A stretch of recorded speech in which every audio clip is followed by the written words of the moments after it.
Hello friends and welcome back to the channel. This isn't the psychological horror iceberg. I know. I still haven't done the final tier. I will. I swear to God I will. I'm just busy. And it takes a long time, okay? It's very daunting, okay? Anyway, if you read the title, I'm talking about Smile 2 today, so that's what we're doing. If you haven't already heard of Smile 2, it is the sequel to the first Smile, which came out in 2022, so just a couple of years ago, because it is related to the second Smile. Like, they definitely are related. If you haven't seen the first one, I would suggest watching it because there's some context that you need in order to understand a few of the things that happened. I actually went with somebody who hadn't seen it before and they were a little confused at some points, but like otherwise you could pretty much get the gist of the second movie without watching the first one. But again, there's just a few places where context is missing, right? But this video, as always, is going to contain spoilers because why even talk about the movie without talking about spoilers? You know, what is the point? The first one is about a psychologist who encounters a woman who decides to take her life in front of her by, she starts smiling at her in a very creepy and disturbing way. Just very unnatural, very uncanny valley. Starts smiling at her, then takes her life, and this obviously traumatizes the psychologist. But as she goes along, continues on with her life, she, one, is very confused by her encounter, so she starts to sort of investigate it. And while she is investigating what happened and why maybe this girl did this and what exactly could be going on here, she begins to encounter people who are also smiling at her in an uncanny valley way, and she doesn't know how to get rid of it. She doesn't know why they're doing this, and a lot of people are saying that it's not real, i.e. she goes into it and she like sees them coming towards her or, you know, in the same room as her, and other people are not seeing it. So something is clearly amiss. We sort of end up finding out that there is this sort of like evil presence creature thing that can attach itself to a host, and in this it's pretty much plays these psychological games with the host until they take their own lives. And the way that the creature continues to live on is that it passes itself on to a new host by having the host take their life in front of somebody else. So it's kind of like a trauma thing, right? That's what happens in the first one. The lady does not make it through it. She ends up taking her own life in the end.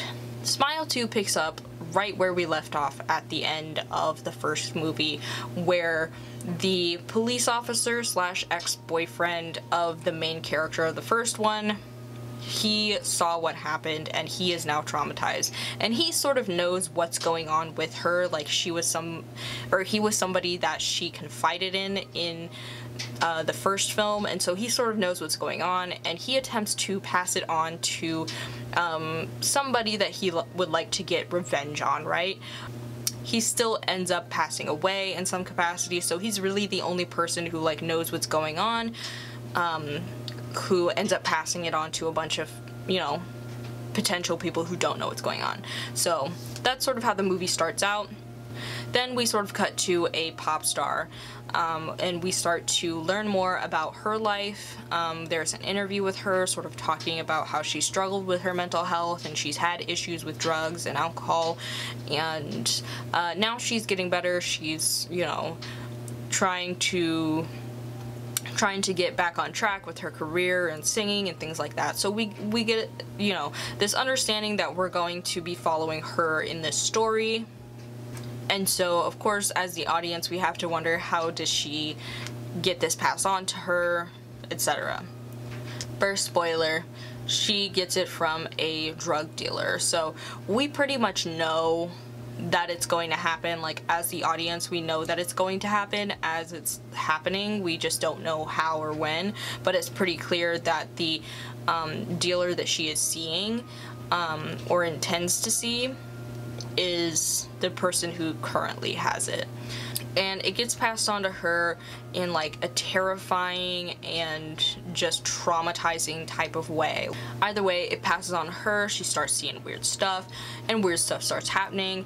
And of course, like, no one around her believes her because she's already had problems with drugs and they think she's on drugs. At one point, a man approaches her via text, and she meets him, and it's this man who has experience with this creature, and he tries to tell her that he has a plan to try to stop it, and she doesn't take it seriously at first until more stuff starts happening, and she decides she doesn't want anyone else to get hurt, so she decides to then go along with this guy's plan. But the big twist, and again, this is a spoiler, the big twist is that none of what she was experiencing was really real, and she ends up being on stage in front of a large audience, sort of fighting herself as like the creature, and in the end she ends up passing it on to her fans in front of them. So that's the whole movie. Let's talk about what I liked and what I didn't like about this film. And I feel like what I didn't like is a lot more, like I have a lot more criticisms, but I think criticisms are really easy to make. I still liked this movie. So if you're wondering what my overall opinion of this movie is, if I would recommend it to other people, I would say I liked it and I would recommend it. It is scary. So, things I loved.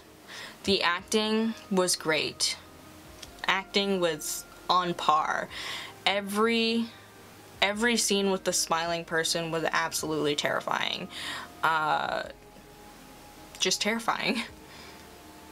Not only that, but the agony and the pain that the main character experienced in regard to like the car wreck, in regard to you know, her own physical pains that she was like going through because she still has pain from the car accident. Superb. The next thing that I really liked, or the other pro of this movie, the creature design. I actually liked the antagonist design. I thought it was terrifying. It was creepy. It gave me Junji Ito vibes, and like that to me is terrifying, right? I know some people have like have opinions about seeing the antagonist of a scary film. Like some people really dislike it, but I liked it. I thought it was good. And the last thing that I really liked was that I had a lot of criticisms, but they ended up being negated in the end because of the twist. So I had some criticisms about the story that were immediately like thrown on their head. And so I liked that. I liked that. Let's talk about things I didn't like though. Babes, the pop star story is overplayed. We've heard so many pop star stories. We get it. And I will commend them for having that opening scene where she is talking about her mental health, because pop stars are, or famous people, celebrities, whatever you want to call them, they are more open about their mental health these days, and we're not as like judgy, I guess, but society is still very behind.